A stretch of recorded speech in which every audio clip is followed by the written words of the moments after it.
Literacy and education is just part of a package that we need to provide people when they're in prison and when they're coming out of prison, because if we do that, a rounded support, which is education, access to training, support, accommodation, all of those things make the difference that can get people back on track. But you need that other support around you. You need a stable home. You need to not be worrying about everything that's going to get you back in prison or back into your old habits. So I think improving literacy is one part of a picture that we want to see wrapped around everybody as they come out of prison.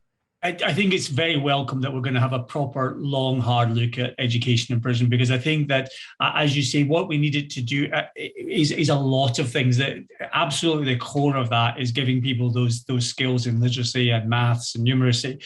But it's also about careers education, which many people haven't had. It's about training development. It's about confidence. It's about all the things that people get outside of prison, but the people need it even more if they're in it. I think we're getting it wrong because we're really not investing in it and really seeing the potential that we have in prison to give people those opportunities.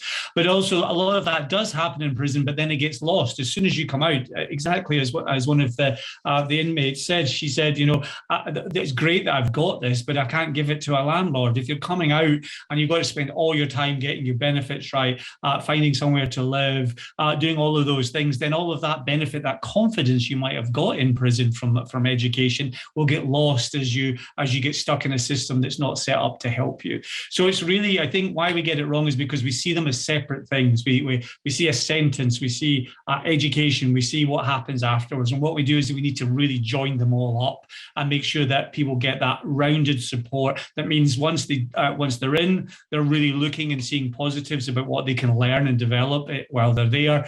As they're starting to transition out, we're getting them prepared, thinking about job interviews, thinking about all those things. And when they come out, they've got some money, they've got somewhere to stay, they've got someone to support them, and they can transition. And then that means they're much less likely to come back.